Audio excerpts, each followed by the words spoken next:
Alright, what's going on, guys? If you're new to the channel, my name's Kevin, and as usual, I'm working on my 1995 SL500.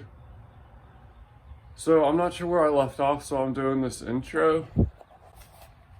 In the past video, we have diagnosed some places where the car is leaking air. I found a couple, actually. We have some packages.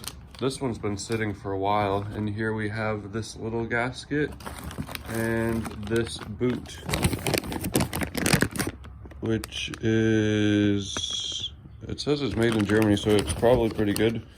But this is just another one of these boots, and these rings still work, so I didn't buy new rings. But right here, I have it taped, and because it's like cracked right along right here where I'm pointing. And yeah, this is just like old, and just don't really trust it much anymore. The whole crack in it makes it pretty much ruined, because it also has like a pinhole leak in it. But so this gasket then goes right there.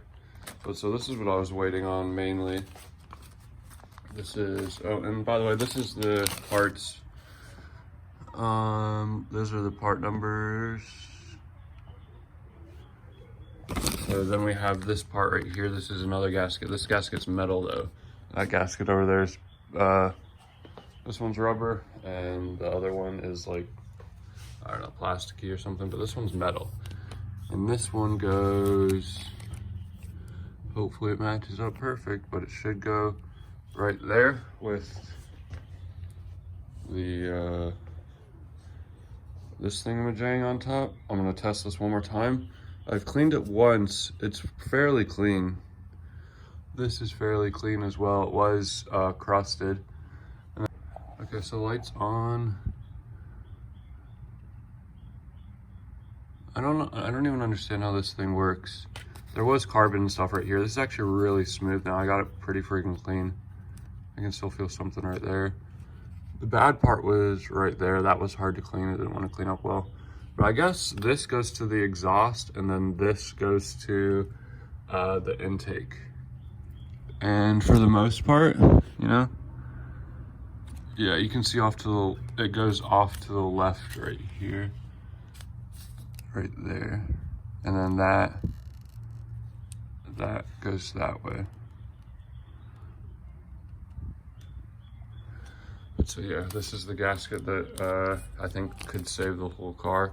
This is a $3 gasket. Mercedes doesn't sell it anymore. I think I said that in the last video. I guess what I'm just gonna start doing is I'm gonna put I might just start actually cleaning this, and I'm going to take this tape off and re-tape it to then try and test if there is a vacuum. And I don't know if you guys are following me, but the whole problem I think I'm having with this car is vacuum related. I'll probably take this this test off. But yeah, ain't nothing to it, just get to it. All right, so I'm fixing to just put on the EGR gasket. This is actually really clean. I scraped it with a razor and then used Scotch-Brite as well. I also then sprayed it with brake clean. I took off the tape right there. We'll get a better look at like this. This first pipe right here goes to that pipe down there. That's the EGR. It goes to the center of the intake. I was going to spray brake clean down there and have like paper towels underneath that and like clean it and blow air through it, but it's not clogged, like you can see.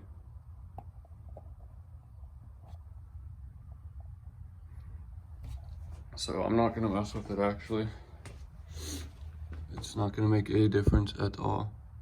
It's clean. Actually, you know what? I might just spray some brake cleaner down it. Who knows? All right, so I took a break for lunch. Man, that light is bright. So what have I done so far? I'm not sure if you guys like to actually watch the working, or just to like see the incremental working, or if you understand what I'm saying. But so I didn't record putting in this thing because wow, it was annoying.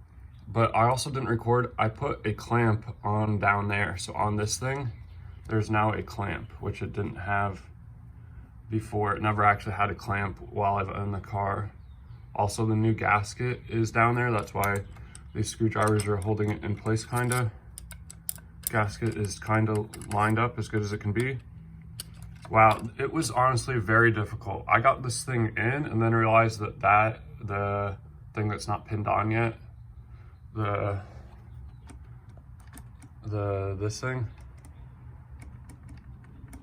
that thing right there, that wasn't that was like underneath the throttle body, and that was a problem itself. But putting this thing in with this thing on and the clamp on, wow, yeah, you have to put the clamp on and this hose on before you put this on. But I mean, if this hose was brand new and more rubbery and less plasticky, it would have been a lot easier. But so right here, I'm going to unfortunately reuse the throttle body bolts. They're actually really clean, or I cleaned them. This is the dirtiest one. For the most part, they are, I don't know, I cleaned them up a little bit. They could probably be cleaner, but they're what's gonna go back in. And I'm gonna put some thread sealer on them, and supposedly the throttle body is supposed to be torqued down to 25 Newton meters. But what that just means is crank it down pretty tight and don't strip them, because I returned my torque wrench because I don't think it was working right. So yeah, ain't much more to it. After I tighten down the throttle body, then I'm going to be putting on this new gasket, which wow, it's very rubbery. This will be probably much better than this piece of basically plastic at this point. I mean, it's still rubbery, it still has some movement, but it's cheap and it's replaced. All three of these gaskets, like this thing, was like under 10 bucks, but depending on where you buy it, it can be double as expensive. The little paper gasket or whatever down there, that was like $2 or $3. Gasket right here, that was $3 as well. I also, before I put this EGR valve back in, I tested it, and at 6 pounds, the EGR is fully open and it holds. So the EGR itself is good. I also knocked some of the dust off itself so it looks a little cleaner. Yeah, enough jibber jabbering. Not much more to go, honestly. It's kind of scary that it's near the end. It's a moment of truth, really. If this doesn't fix the car is sayonara, you know? All right, so turn off my headlamp so we can see with the light of the camera all the spring and the linkage and everything. And it's tight. I tightened these down really tight, to the point where I was kind of scared that I was going to strip them. All right, yeah, so the last thing is going to be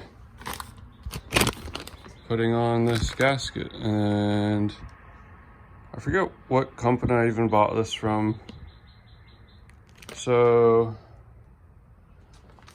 this gasket was from, this was from Auto House AZ, I think. And a lot of the stuff I buy those from FCP, like the gasket that you can't get from Mercedes. I got the MAF or EGR gasket from FCP Euro. FCP Euro is always helpful. Their customer support, the people that answer the phone, the company, everything about them. They're a good company. And they have locations here in America. I'm certain they get their parts overseas, but they have stuff in America, which is cool.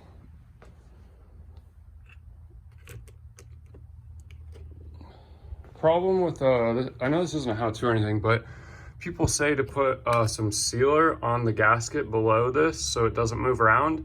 What I did is I just set the gasket in and I like finger fudged this thing in. Took a long time, pretty hard. Sort of got it on video so you guys can see. Basically is this big part needs to go down first and turn this way. There's no turning this way. If you have the hose on, you stick the thing, this is the throttle body. You stick it in and you turn it and push it down. It's a lot of work. The clearances are like, they designed it so you could do that, but man, it is, whew, it is tight. So yeah, I need to remember to take this off and put this hose back on. Now this hose is gonna have a clamp on both sides, so that's gonna be A1.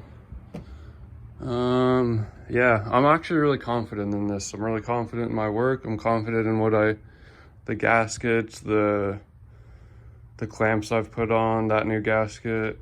This is going to work. It's gonna work perfect. It's gonna be awesome. All right, please don't mind the noise. The neighbors are doing some kind of pressure washing or something. This is the new boot that I have. This is the old one. You can see that I have it taped right here around. And let's just take the tape off to see what the problem originally was.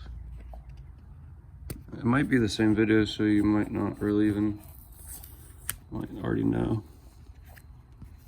So the boot was torn right here, and this hole actually goes through. You can't see it, it won't focus. Right above my thumb right there, there's a hole. The crack, I forget which way it goes.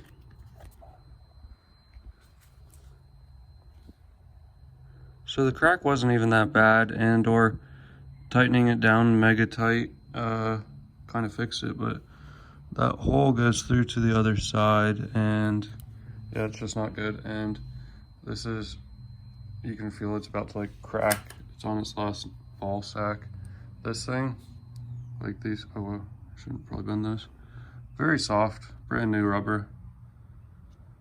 If you're confused about how the thing goes, the clamps go on this edge, these little notches right here. See those little notches? This piece obviously goes up, and these two go that way. And this is what I mean. These two corners cover up those two bolts, and it goes like that. This thing goes on this side. Man, having this nice rubber works so much better than having that plastic. But yeah, kind of straightforward. I've done this a million times. Oh, and here's a tip. Okay, so there's a screwdriver that's called a hose clamp screwdriver. If you go to Lowe's or Home Depot, I'm pretty sure I want to say I found it at Lowe's, but so it doesn't matter. It's called a hose clamp screwdriver. And it's like a normal screwdriver, except for like, it's much bigger than this screwdriver, except for this part is like, it can bend up to 90 degrees. So you put a screwdriver bit on it, and you can bend it 90 degrees, and then you can easier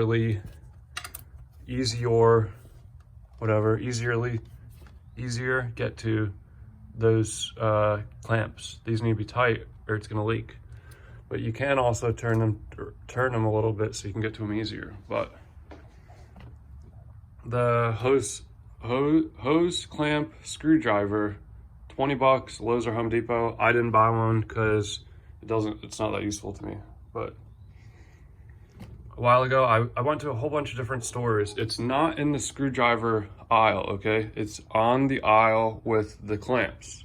So if you go to Lowe's, near the clamps is going to be something that's like this long, and it's gonna be a screwdriver called a hose clamp screwdriver, pivots and wiggles.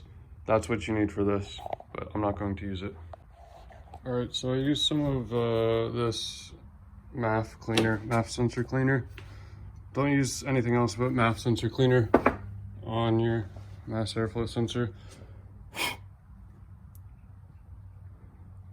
Sprayed it a couple times up and down.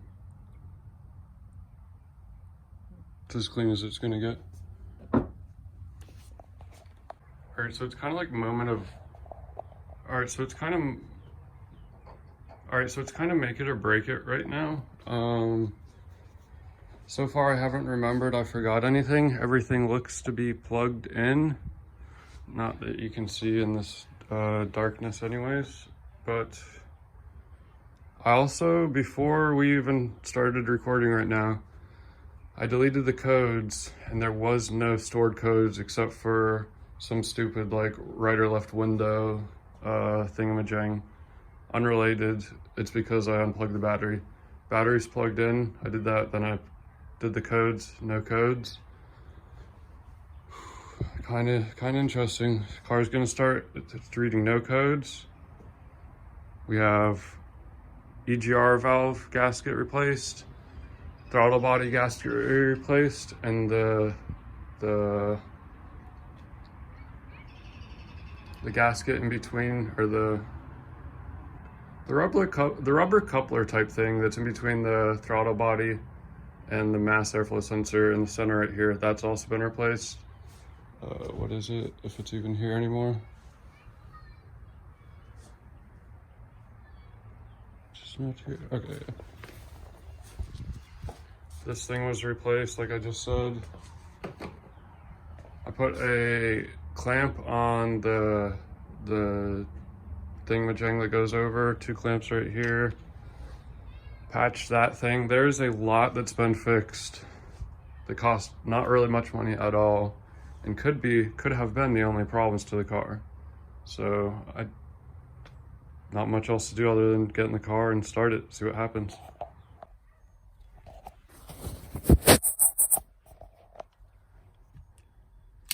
All right, the moment we've all been waiting for.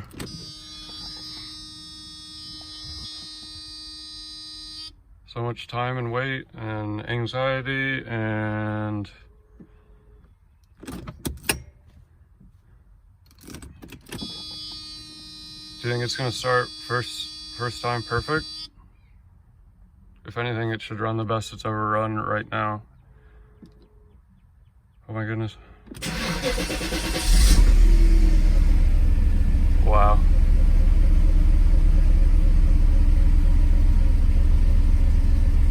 Car hasn't run in like 2 weeks. Like, that started very good.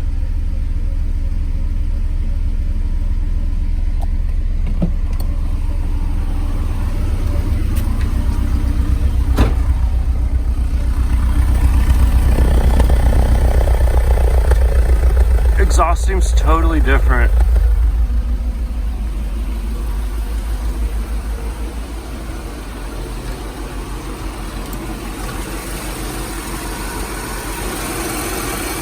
Wow, engine is very smooth. Very smooth.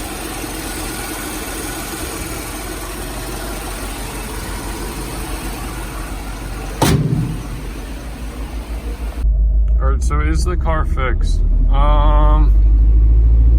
You know, kinda. Almost. I think one of the spark plugs or spark plug wires are not connected correctly, and that could be part of the problem. So I'm gonna have to check that.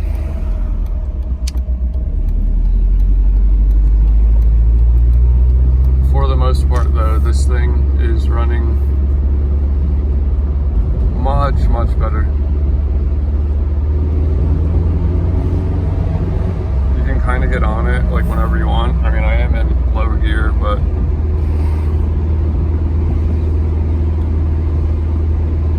yeah, it does drive much better.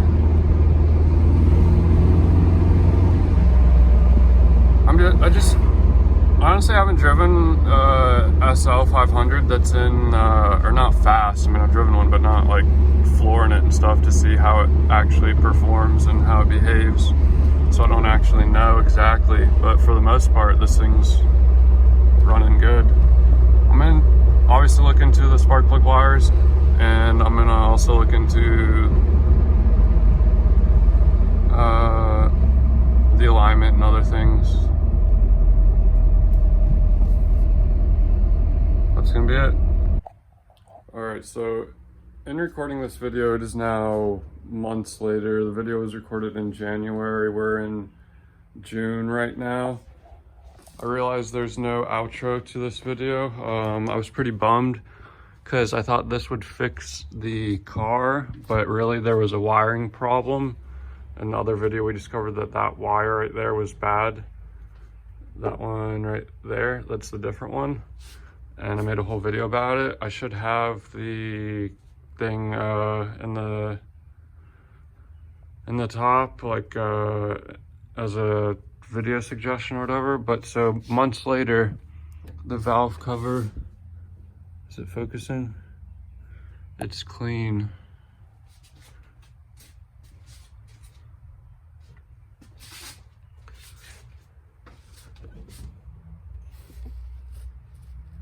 It's clean.